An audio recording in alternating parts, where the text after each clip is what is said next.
हर हर महादेव। सावन के दूसरे सोमवार की ये पावन कथा है। कहते हैं जब भक्त का विश्वास सच्चा हो तो भोलेनाथ अपने भक्त की परीक्षा भी लेते हैं और समय आने पर उसकी सहायता भी करते हैं। मैं सुनीता श्रीवास्तव आप सभी से कहती हूँ, कथा सुनते समय मन में श्रद्धा रखिए और बोलिए हर हर महादेव। एक छोटे से गांव में रामू नाम का एक गरीब किसान रहता था। घर में बूढ़ी माँ और छोटी बेटी थी। खेती से जितना मिलता उसी से किसी तरह घर चलता था। रामू बहुत गरीब था, लेकिन भगवान शिव का बहुत बड़ा भक्त था। उसके घर में पूजा के नाम पर बस एक छोटा सा शिवलिंग था। रोज सुबह वह नदी से जल लाता और शिवलिंग पर चढ़ाकर कहता, भोलेनाथ, मेरे पास धन नहीं है, बड़े बड़े भोग नहीं हैं, मेरे पास अगर कुछ है तो बस आपका नाम है, आप इसे स्वीकार कर लेना। एक दिन सावन का दूसरा सोमवार आया। रामू सुबह उठकर नदी की ओर चल पड़ा। रास्ते में उसे एक बूढ़ा साधु दिखाई दिया। साधु बहुत थका हुआ था। साधु ने कहा, बेटा, बहुत प्यास लगी है, थोड़ा पानी मिलेगा? रामू ने अपनी लोटी का सारा पानी साधु को दे दिया। साधु ने पानी पीकर मुस्कुराते हुए कहा, बेटा, आज तूने मुझे पानी नहीं अपनी भक्ति दी है। जा, आज मंदिर में जो मांगेगा महादेव जरूर सुनेंगे। रामू ने हाथ जोड़कर पूछा, बाबा, आप कौन हैं? साधु मुस्कुराए और बोले, जिसे तू ढूंढ रहा है उसे पहचानने के लिए आंखों से ज्यादा विश्वास चाहिए। रामू कुछ समझ पाता उससे पहले साधु वहां से चले गए। रामू मंदिर पहुंचा। उसके पास चढ़ाने के लिए कुछ नहीं था। उसने शिवलिंग पर हाथ रखा और बोला, भोलेनाथ, आज मेरे पास जल भी नहीं है, लेकिन मेरा मन आपके चरणों में है।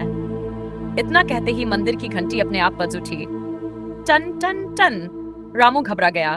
तभी मंदिर के पुजारी ने कहा, रामू, डर मत, शायद ये महादेव की कृपा का संकेत है। रामू की आंखों में आंसू आ गए।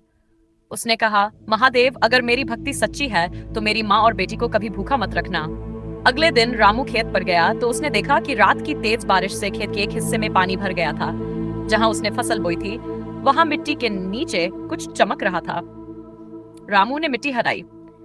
वहां एक पुराना तांबे का छोटा पात्र था। उसमें कुछ पुराने सिक्के रखे थे। रामू ने तुरंत मन में कहा, हे भोलेनाथ, अगर ये मेरी परीक्षा है तो मुझे गलत रास्ते पर मत जाने देना। वह सिक्के लेकर सीधे ज्ञान मंदिर पहुंचा और पुजारी से सारी बात बता दी। पुजारी ने कहा, बेटा, यह धन तुम्हारा नहीं है, पहले पता लगाओ कि इसका मालिक कौन था। रामू ने गांव के बुजुर्गों से पूछताछ शुरू की। कुछ दिनों बाद पता चला कि वह पात्र गांव के एक पुराने मंदिर की संपत्ति से जुड़ा था। रामू ने वह धन मंदिर को वापस कर दिया। गांव वाले उसकी ईमानदारी देखकर हैरान रह गए। उसी शाम वही बूढ़ा साधु फिर रामू के सामने आ गया। रामू ने उनके पैर छूते हुए कहा, बाबा, आप फिर आ गए। साधु मुस्कुराए और बोले, रामू, तूने धन देखकर अपना ईमान नहीं बदला, यही तेरी सबसे बड़ी पूजा थी। रामू ने कहा, बाबा, मैं तो बस महादेव का भक्त हूँ। साधु ने उसकी ओर देखा और कहा, तो फिर महादेव को पहचान क्यों नहीं रहा? रामू ने ध्यान से साधु को देखा। अचानक मंदिर के अंदर से नमः शिवाय का जाप सुनाई। दोस्तों, मैं सुनीता श्रीवास्तव आप सभी से बस इतना ही कहना चाहूंगी, अगर आपको भी भोलेनाथ पर सच्चा विश्वास है तो कमेंट में जरूर लिखिए हर हर महादेव। महादेव आपके जीवन के सभी दुख हरें, आपके परिवार पर अपनी कृपा बनाए रखें और हर मुश्किल रास्ते में आपका साथ दें।